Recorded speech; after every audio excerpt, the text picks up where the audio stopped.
Thanksgiving is upon us, which means that it's time for normal people to give thanks to God for the blessings in their life. And it's time for leftists to whine about how much they hate America. The real story of Thanksgiving and some history you probably never read in your school books. The mythology of Thanksgiving closely mirrors the mythology of America. That mythology is the image that white Americans love to see of themselves. White settlers come to a strange land in good faith, bringing something of great value that enriches the people who are already here. The natives also bring something of immense value, equal exchange. That closely mimics the mythology of white America. It is how America wants to see itself. The truth, of course, of Thanksgiving is much different. The truth is pilgrims did not bring turkey, sweet potato pie, or cranberries to Thanksgiving. They could not. They were broke. They were broken. Their hands were out. They were begging. They brought nothing of value. But they got fed.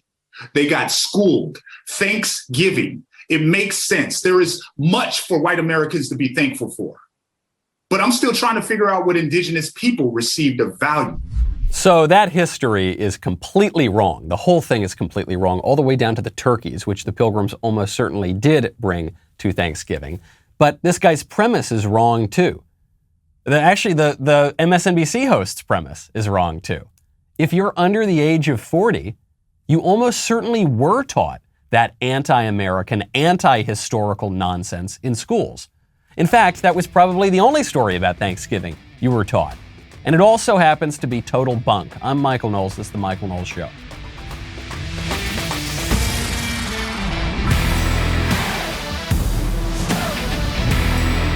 Welcome back to the show. My favorite comment yesterday from Alex Shinprod, who says, those poor individuals in the street that looted the Louis Vuitton store were just trying to put caviar, creme brulee, and herb-encrusted filet mignon on their table to feed their families. That's so true. They are poor put-upon people who are stealing Prada handbags and Louis Vuitton and jewelry. They're oppressed, and they deserve the foie gras that they are simply coveting to feed their families. You know, when you want really nice goods to make your family happy, I would strongly recommend you check out Movement. The Christmas shopping season is upon us, and Movement, the original watch brand to break all the rules, has you covered. They are bringing you the sleekest, highest quality gifts of the season with hundreds of watches, blue light glasses, and fine jewelry styles to choose from. Movement is making it easy. They've got beautiful curated gift boxes. They have a his and hers gift guide.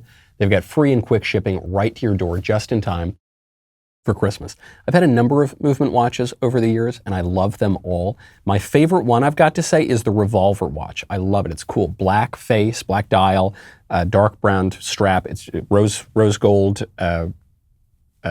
case. I don't know how to describe it. It's just super duper cool. They have automatic watches, which I love too. I gave one to my father for Christmas. He loves it. It was a total smash hit. They're just great, and because they're not particularly expensive, they're a great deal. You can buy multiple and wear them on different days. Be the big winner this holiday season with a gift from Movement. MVMT.com/Knowles. That's MVMT.com/Knowles. Join the movement.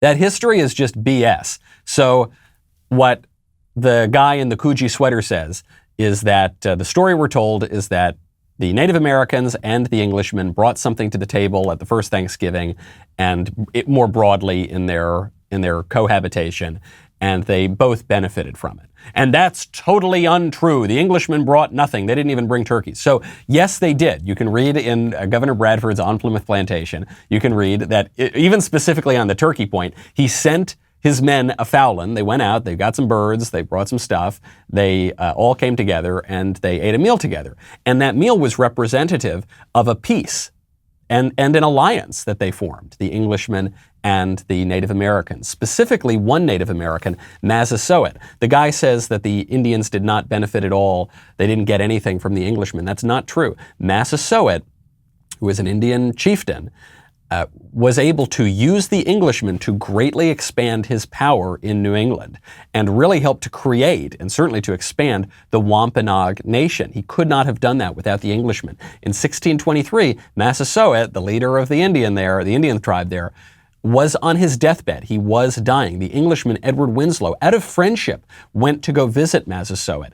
Massasoit said, this is all well recorded, Massasoit said, "Edward Winslow, I'll never see your face again." Edward Winslow made him some broth and gave him some rudimentary medicine and sat up with him and took care of Massasoit, and Massasoit recovered. And then Massasoit told the Edward Winslow and the Englishman about a plot from the other Massachusetts Indians that were going to, Massachusetts or the Narragansett, I forget, who were making an attempt, I think it was the Massachusetts, who were making an attempt on the Englishmen's lives. And they formed various alliances and they lived together in peace for a long time. Actually, the only reason that the peace broke down was because Massasoit's son, King Philip, who took an English name, who took a Christian name, King Philip misinterpreted the death of his brother and thought the Englishmen killed his brother, even though they didn't.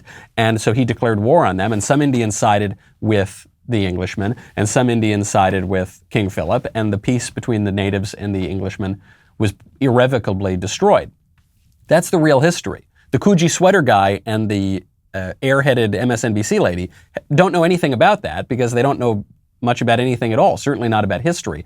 All they know about is their ideology, which tells them that the Indians got nothing of value. What else did they get of value? Christianity, that would be one thing that they got of value. I assume that the MSNBC lady and the Coogee sweater guy don't have a great deal of respect for Christianity, but they should, because the religion that the natives were practicing was a false religion, and it led to some very kooky practices. As we have noted on this show before, cannibalism was fairly widespread among certain Indian tribes, including around the northeast of what is now the United States. There were lots of terrible religious practices. There was enslavement, all sorts of bad things. And when the Englishmen came and brought Christianity to the Native Americans, they brought true religion. They brought some enlightenment to them. And they worked. I'm not saying the Indians didn't give the Englishmen something of value as well. The Englishmen would have starved without the Indians. In fact, one of the first acts that the Englishmen committed when they got to the New World was to find a bunch of corn that the Indians had stored, and they took some of the corn. And they wanted to pay it back later, but they were starving, and they took some. So it just seems to me that the true history is much more interesting than the nonsense ideology that you are in fact taught in schools. It's now become a canard. It's a myth to say, here's the real dirty history of America that you weren't taught. No, that's all you're taught now. Even when I was in school, which was now I started school in 1995 and graduated high school in 2008. And still, even all the way back then, we were taught almost exclusively, certainly by high school, a negative history of the settlers in America. And we were taught history from the perspective of leftist polemicists who think that colonization and settling America was a very terrible thing.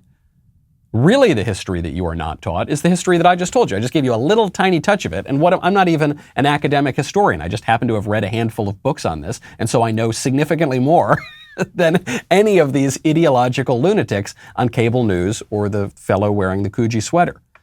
The real history is always much more interesting than the fables that the ideologues are trying to tell you. Speaking of not being taught things in school, the energy secretary for Joe Biden was just giving a press conference because gas prices are through the roof. It's $7 a gallon in California.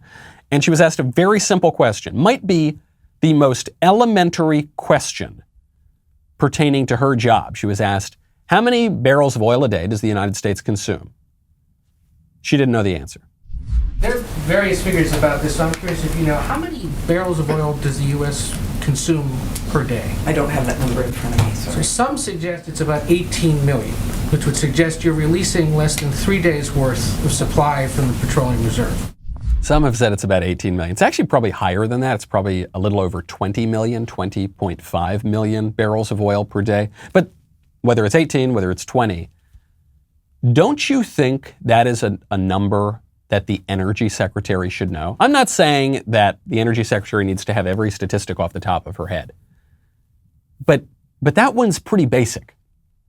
When you're applying for the job of energy secretary, that should probably be the number one question on the quiz. Right? How much oil does the United States consume? And she didn't know.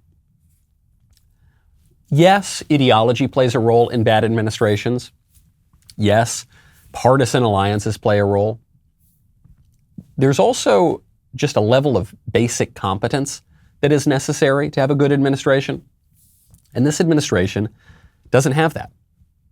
And frankly, I think it starts in school for these people.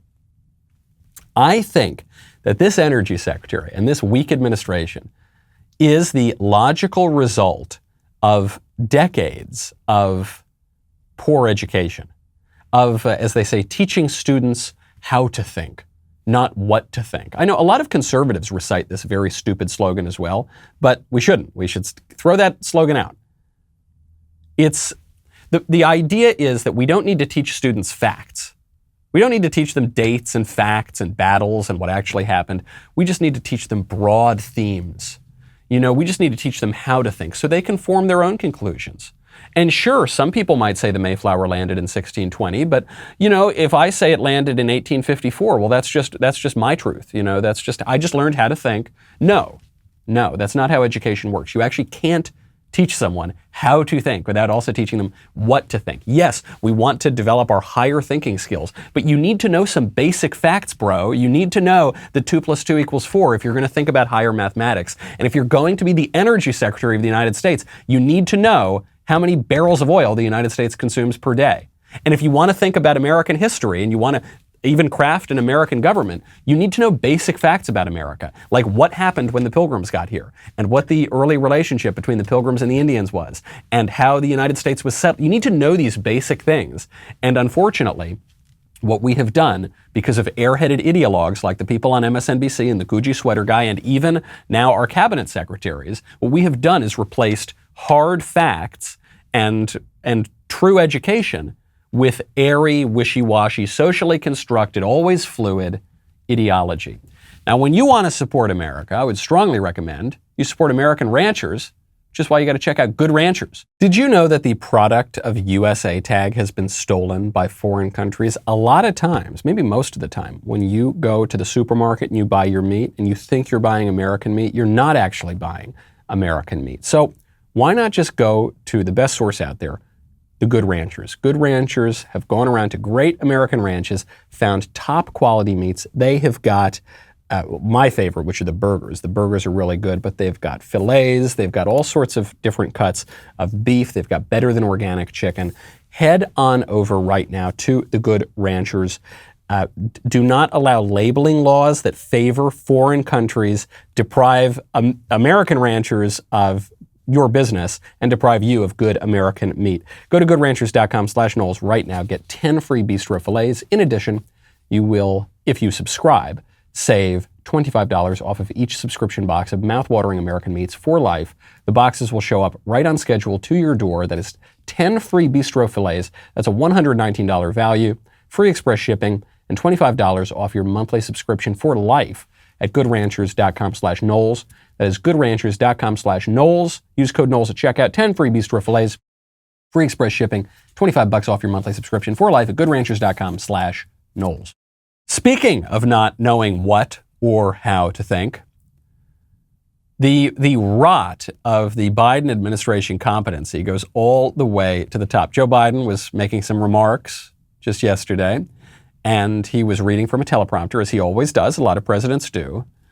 And he couldn't even differentiate between the words on the prompter that he was supposed to say and the words he was not supposed to say. There's a lot of innovation. Because of the actions we've taken, things have begun to change. End of quote. In the past 3 weeks. End of quote. End of quote. He read end of quote. Because of what we've done, things have begun to change. I'm Ron Burgundy. This is the Ron Burgundy presidency. This is a man who not only cannot speak extemporaneously because he doesn't know what's going on and he's obviously in decline. This is a man who can't even read the teleprompter. And it's not just flubbing over one word or two words.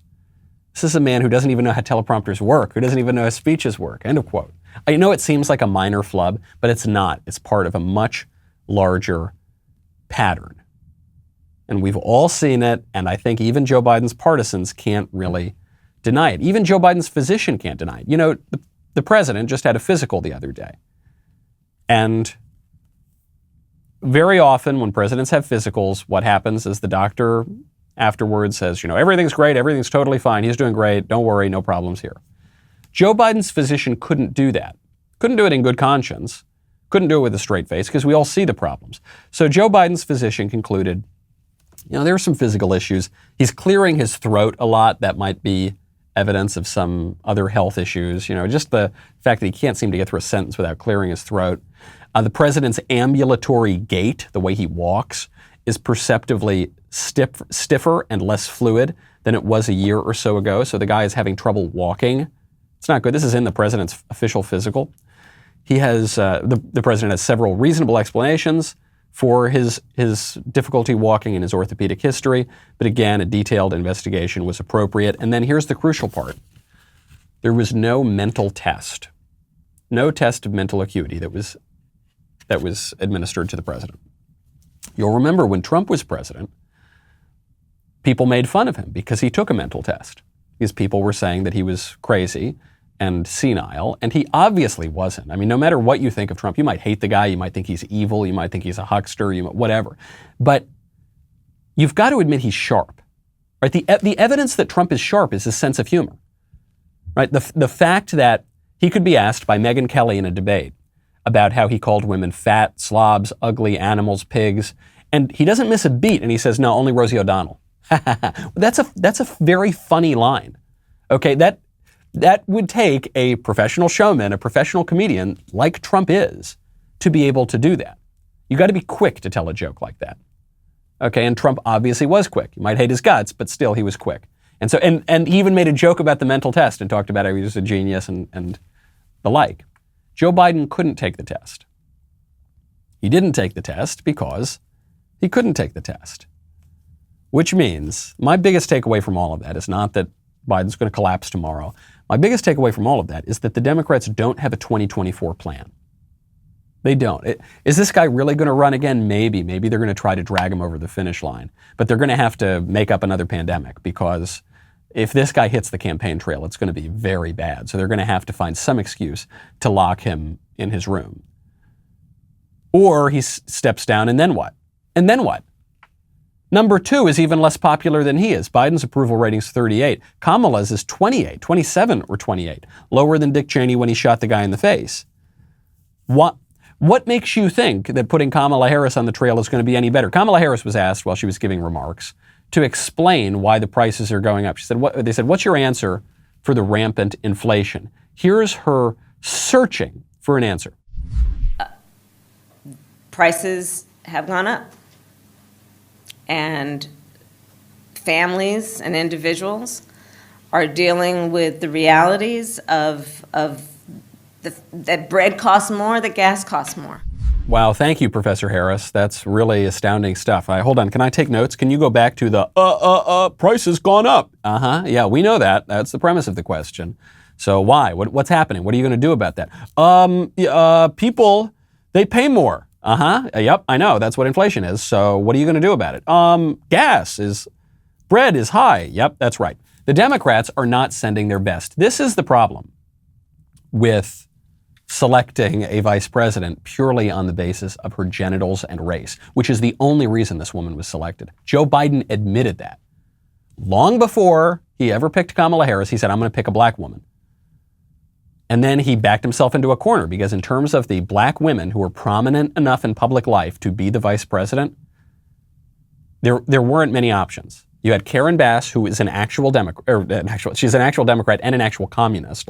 She has been a member of communist organizations. You had Susan Rice, who was the fall man for Benghazi. I guess you had Stacey Abrams, who's the fake governor of Georgia. She's the pretender governor of Georgia. And you had Kamala Harris, who was the first person out of the Democrat race because no one likes her because she's really not that good. She's good at backroom politics. I'll just leave it at that.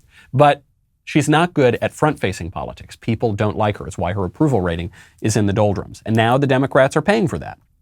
They are now paying for this identity politics vice presidency. And the White House knows it. Jen Psaki, who increasingly has the most difficult job in the world, Jen Psaki was asked about Kamala Harris's low approval ratings. And rather than deny it, rather than play it down, she actually laughed about it. But her approval ratings are low. I mean, do you think that's spreading to the American people when they answer some of these polls and have an opinion about her? Look, I think we've seen, it's not a secret, Anita, we've seen some drop in approval ratings, across the board.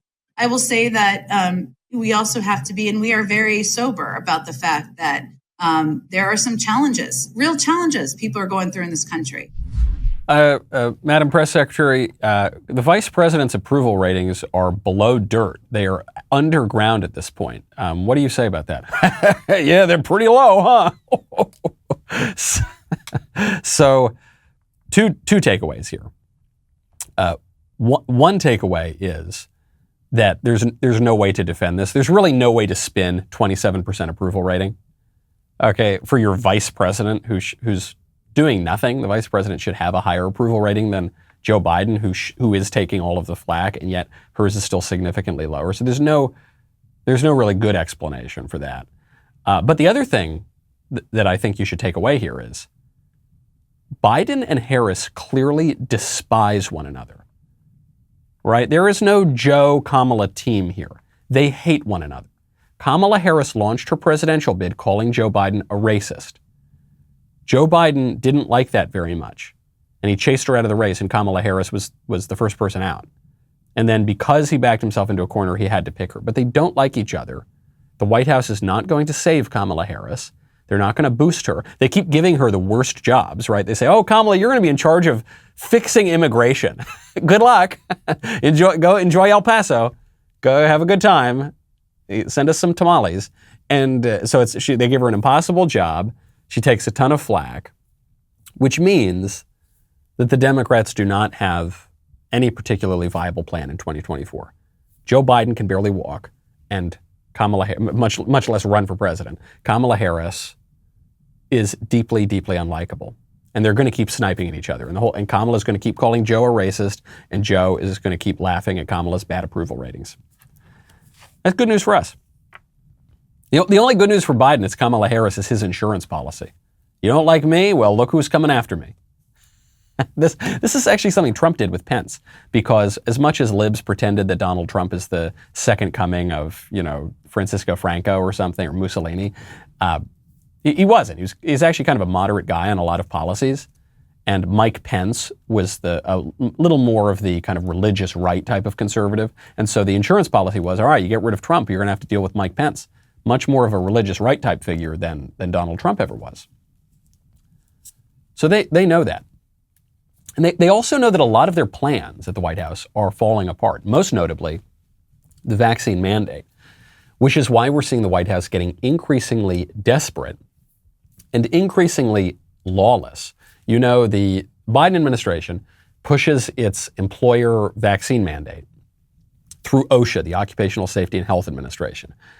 This is almost certainly unconstitutional. Daily Wire is leading the fight to sue the Biden administration. The case goes to the Court of Appeals. The court issues a stay, says don't enforce the mandate. The Biden administration says enforce the mandate anyway. Then OSHA, the administration itself, the agency says we are going to suspend our mandate. Biden doesn't care. If you want to talk about your health, if you want to feel better, I would strongly recommend you check out Echelon. I want to stay fit, I want to stay svelte, and I don't have any time because I'm in this studio 25 hours a day. How do I do it? The answer is simple. I'm not driving to a gym. That is simply not going to happen. I'm not going to go join the football team. That's not going to happen. Echelon has made it possible. Echelon is the affordable way to get the workout equipment, the workout community, and an instructor's motivation right in the comfort of your own home. Echelon's fitness app provides you with thousands of live and on-demand classes with great music. With Echelon, you can work out anytime, day or night, and crush your fitness goals wherever you are. Echelon's full range of affordable workout equipment, including stationary bikes, smart rowers, sleek fitness screens, and the auto-folding treadmill, are all connected to provide the Echelon experience. I love it. I absolutely love my Echelon. It's super. It's the only thing that's going to get me to work out.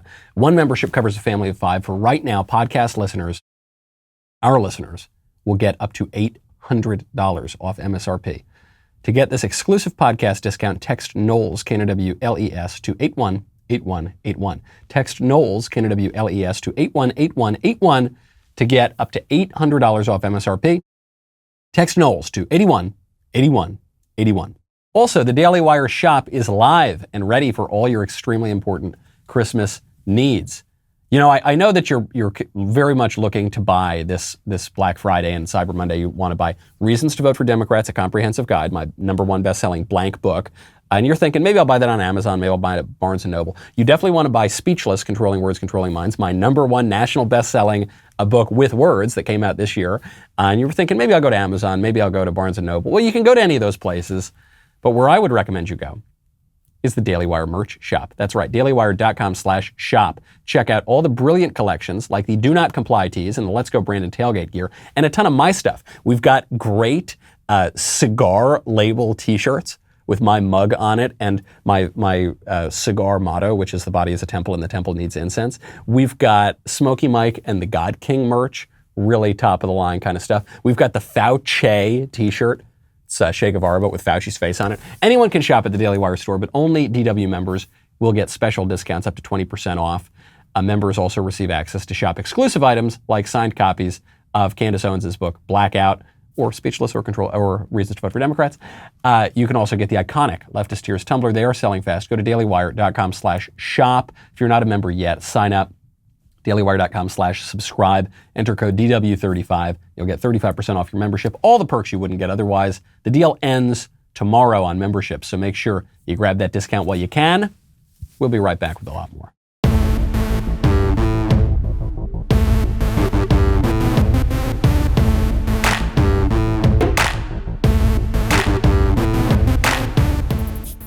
Biden tells OSHA to tell employers with 100 or more employees to take the Fauci ouchie. Some of those companies, notably the Daily Wire, sue Joe Biden over this.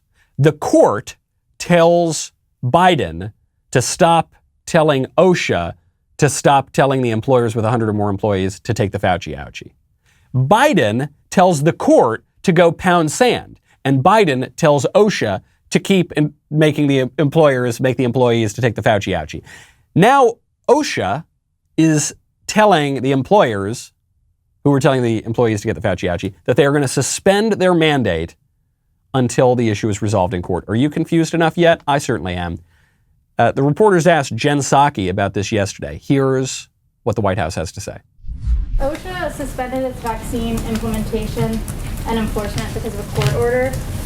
Given this update, is the administration still urging businesses to move forward with the president's vaccine and weekly testing rule? And are you still working off of that January 4th compliance deadline?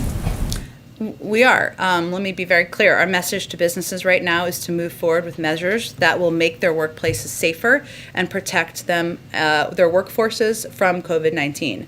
That was our message after the first stay issued by the Fifth Circuit. That remains our message, and nothing has changed. I would note that recent polling, I think that just came out yesterday, showed that 60% of businesses are moving forward with measures that keep their workplaces safe. They're essentially implementing components or versions of these vaccine requirements because they know it's in the interests of their workforces, to protect their workforces, to make sure they can bring more people back to the workforce, and we certainly see that as a positive sign.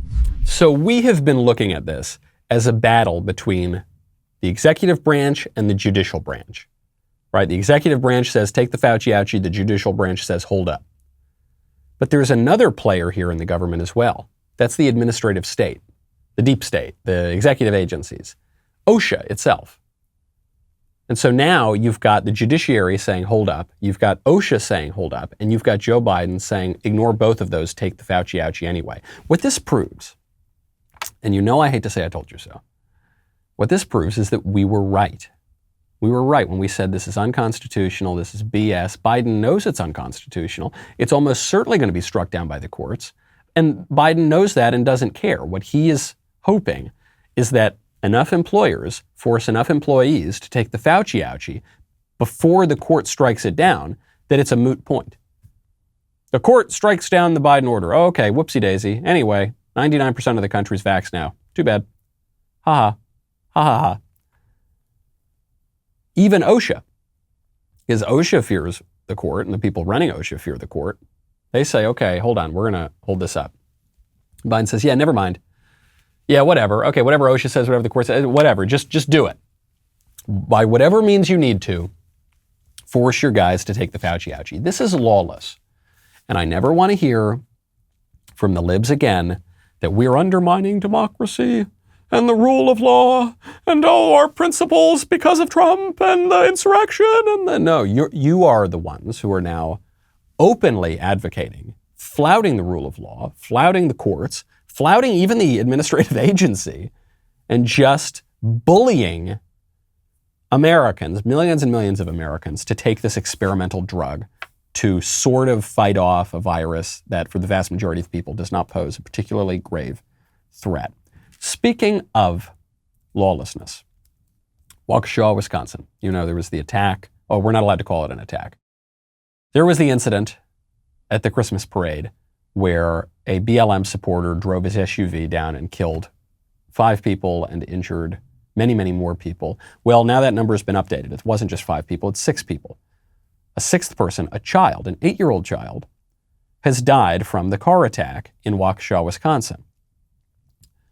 Now the number of people injured, it's no longer just 20 people or 40 people, it's now up to 61 people injured. CBS 8 is reporting that the 8-year-old boy died and his 12-year-old brother was also hit during the massacre.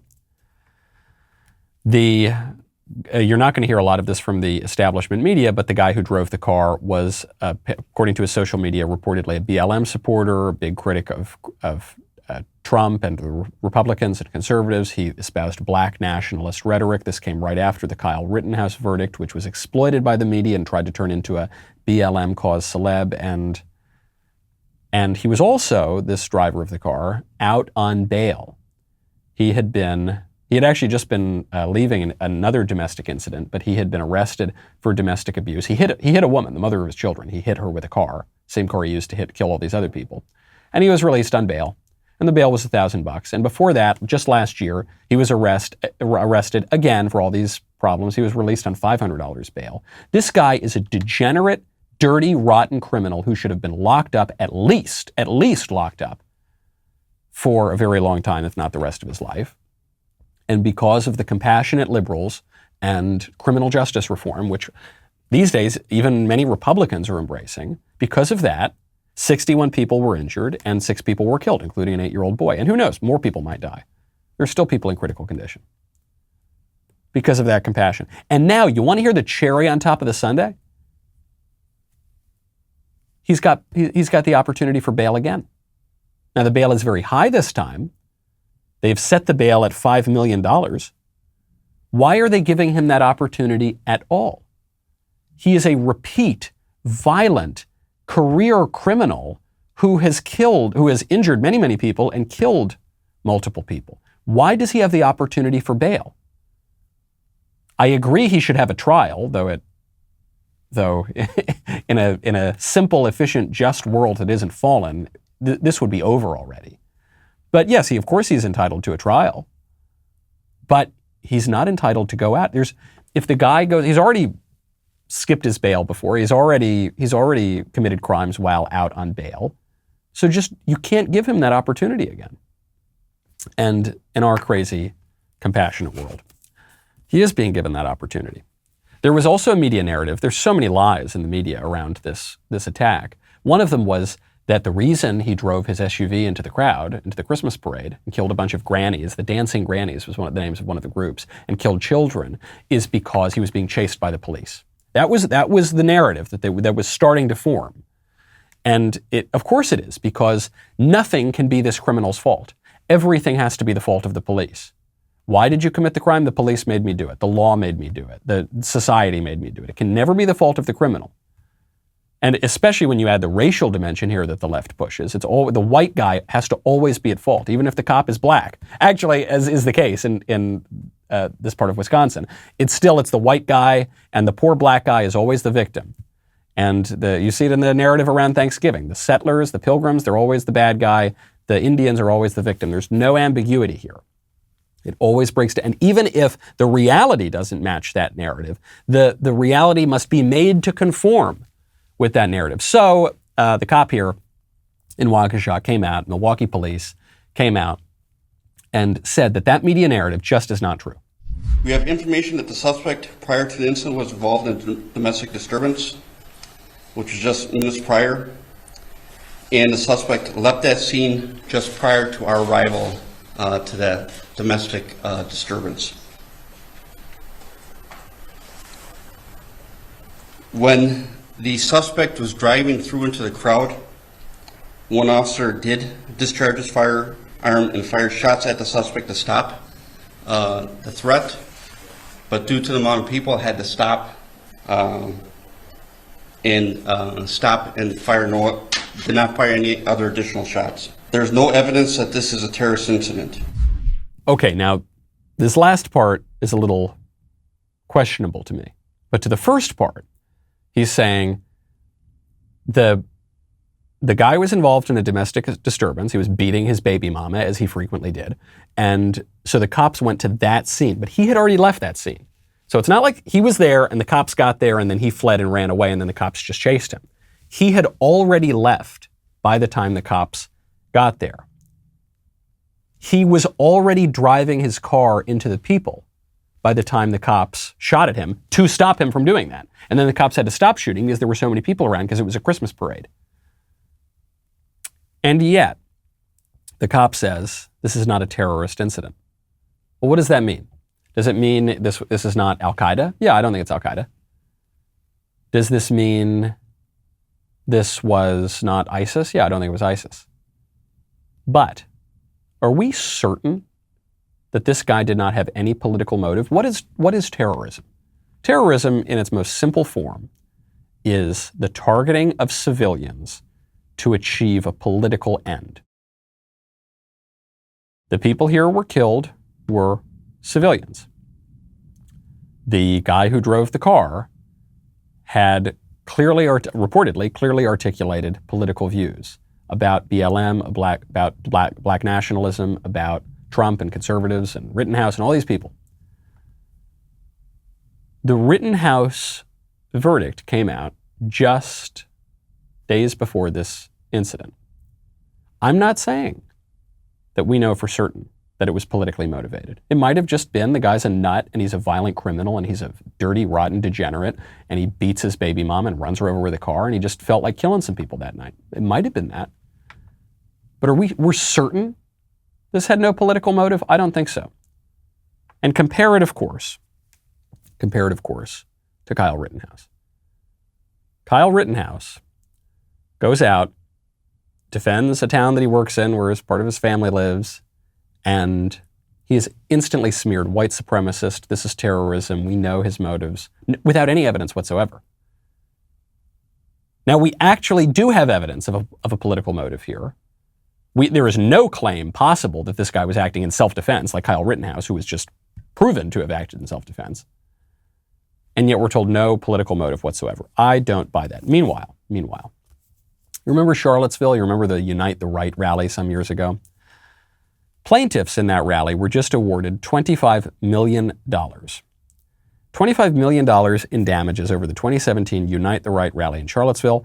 The way that they were awarded this from people like Richard Spencer and other white identitarians.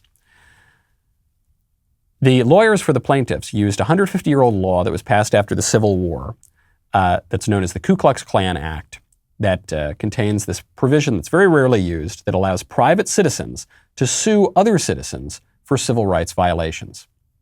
The left is very happy about this, which is funny because the left is very upset about the abortion law in Texas that allows private citizens to sue other private citizens for civil rights violations. Right? That's the mechanism that the pro-life law in Texas works by. And the left is furious about that and says it's unconstitutional, evil, and terrible. But they're using a similar law here to sue white identitarian people because of physical or emotional harm, not caused by these people, but caused by people who were leading the march at which there was violence. James Fields is the guy who drove his car into a crowd and killed Heather Heyer at the Unite the Right rally. James Fields is serving life in prison. That guy's not getting out of prison. So he's already faced his punishment, or is facing his punishment. 3 other Unite the Right protesters were accused, and more than protesters here, they were accused of surrounding and beating a black counter-protester, DeAndre Harris, in a video that went viral. Now, Harris himself was the guy who was the victim in the beating, was also charged with unlawful wounding following an assault on an alleged white identitarian during that protest. Corey Long, who was one of the counter-protesters, was shown wielding an improvised flamethrower against a white identitarian at the protest. He was also arrested. Okay, it's very, very complicated, but now they've $25 million in damages from the white identitarians. What happened in Waukesha was by every single measure much, much worse than what happened in Charlottesville. But Waukesha will be shrugged off. The political dimensions, if there is one, will be completely denied and downplayed. The deaths will be downplayed.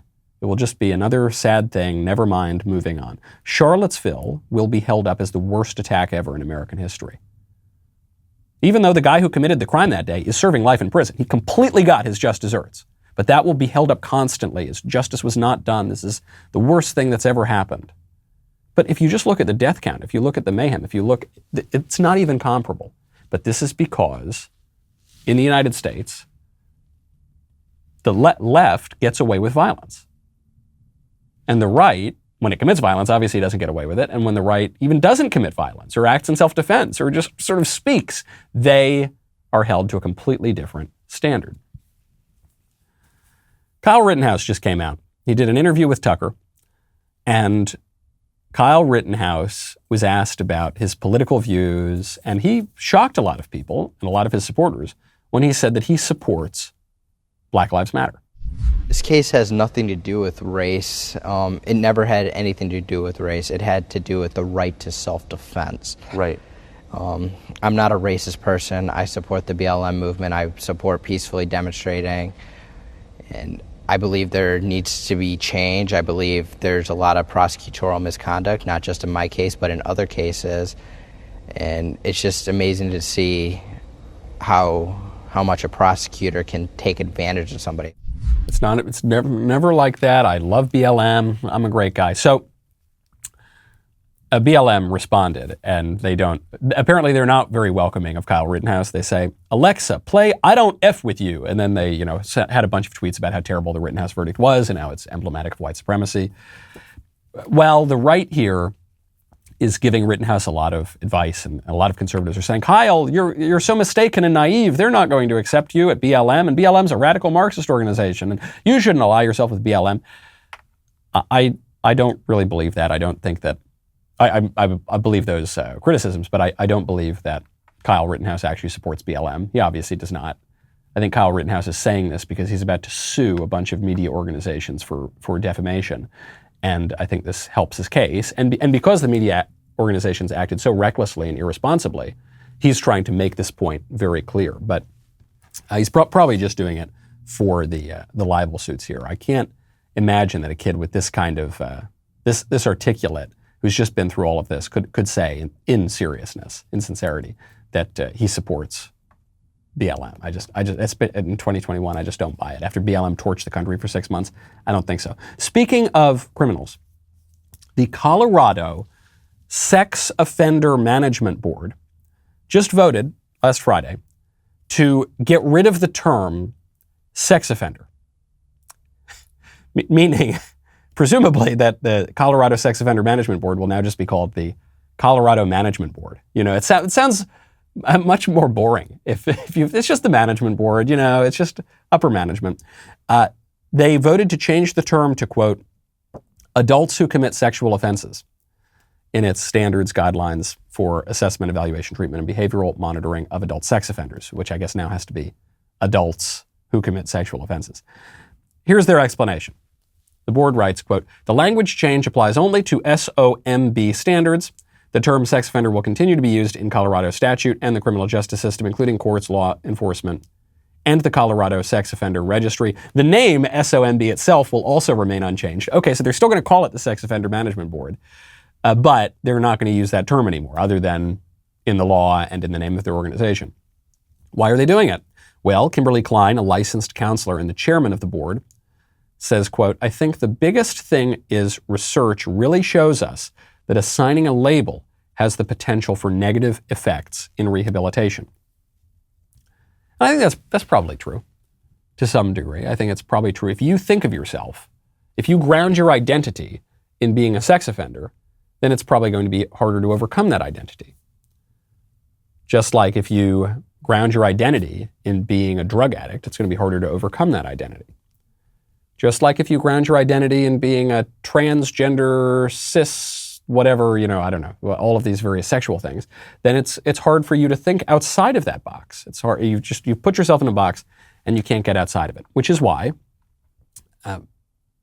nations that are Christian, nations that find their identity in God, who is transcendent being himself, right? When Moses asks God, "Who shall I tell them you are?" and God says, "I am that I am. I am being." If you find your identity in the I am, then that's going to open up a lot of opportunity to you and free you. And if you don't do that, if you turn away from God, you're going to be left with this pitiful question, who am I? This is why teenagers in particular try on all sorts of silly identities. And then they get locked in those identities for a while, and then they're ultimately unsatisfying, so they discard them. So I actually grant the point that the sex offender board is making. And we were talking about this yesterday, it actually comes from a place of sort of Christian charity, right? It comes from this concern for all sorts of victims, even people who are victims of vice and sin, who are committing crimes themselves, even they are sort of victims of this. But it does so to the point of absurdity, right? It tries to out-Christian the Christians. It tries to turn everyone into a victim, and the perpetrators are the greatest victims of all, according to this ideology. It tries to help people by denying reality. But denying reality does not help anybody. It doesn't. You need to grapple with the fact that if you're a sex offender, you have committed sexual offenses. You've got to grapple with that. You need a sense of sin. You can only get back into communion with God after you've gone through confession, after you've dealt with that sin and that crime yourself. You can only come back having paid your debt to society after you pay that debt, after you go through the criminal justice system. And if we try to skip that part, if we just let violent criminals off the hook and they pay a $500 bail and they're out, you're not going to have that flourishing, wonderful, safe society. You're going to get more mayhem and more death and destruction and more crime. Speaking of sex offenders, I've got to cover this story. This is very, very important. The New York Times has a new report out on how Jeffrey Epstein, spent his final days in prison. So this is after a long time. The New York Times has new documents from the FBI. FBI often will leak to the New York Times, and here it's unclear if the documents were already available. But the New York Times is reporting on them. So how did Jeffrey Epstein end his final days in prison? I assume, and I didn't really need a New York Times report for this, that it was pleading with Hillary Clinton for his life. It was, please, Hillary, please don't do it. Put it down, please, Hillary. Put the noose and the gun down, please. But no, it turned out that he was saying he had no plans of suicide and he was living a wonderful life. And who knows, he's a pathological liar and a narcissist, but very few people believe that Jeffrey Epstein killed himself. Very few people have faith in our institutions anymore as they crumble. We can't even agree on basic aspects of American history, on American public life, even to like our own country. We're going to have to deal with that problem before we deal with the political issues that come downstream of that. And one way to start dealing with that problem is to have a good Thanksgiving. Give thanks to God for the blessings. Love your country. Maybe pour one out for the Pilgrims, the guys who gave you this country, and enjoy your families. I'm Michael Knowles. This is The Michael Knowles Show. I will see you tomorrow.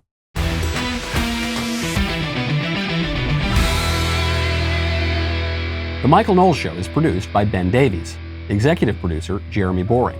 Our technical director is Austin Stevens. Supervising producer, Mathis Glover. Production manager, Pavel Vidovsky. Editor and associate producer, Danny D'Amico. Associate producer, Justine Turley. Audio mixer, Mike Coromina. And hair and makeup by Cherokee Hart. The Michael Knowles Show is a Daily Wire production. Copyright Daily Wire 2021. John Bickley here, Daily Wire editor-in-chief. Wake up every morning with our new show, Morning Wire. On today's episode, the Ghislaine Maxwell trial is set to begin, the U.S. suffers a record number of overdose deaths, and protests break out in Europe over COVID restrictions. Join us and get the facts first on the news you need to know with our show, Morning Wire.